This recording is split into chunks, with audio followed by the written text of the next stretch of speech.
Hi, I'm Peter Haddock and I'm here on site with Emmet. Emmet, you are an experienced operator, 4 years as well, experience on Leica Geosystems machine control, but you're sat in the first JCB I've seen that's factory fitted. What difference has that made, do you think? Well, it's really good. It's really tidy, and the cables are all tidy in it. Really good machine.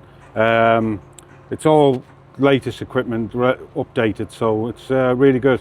So how do you find working with machine control? You've done it for 4 years here. How's it changed you as an operator? In the beginning, it's pretty daunting, Yep. very hard to get used to.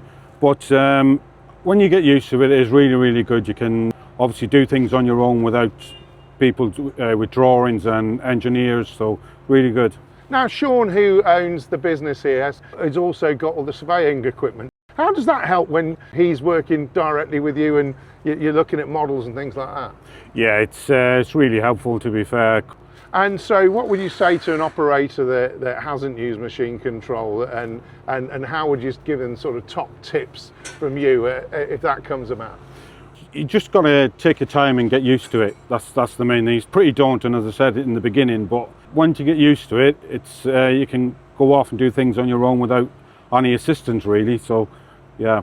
So what do you actually think of this particular JCB model? You've been in it for a few months now, haven't you? Yeah, we've had it for about 6 months. Yeah, it's a nice machine, it's very smooth, and it's capable of the job we wanted to do.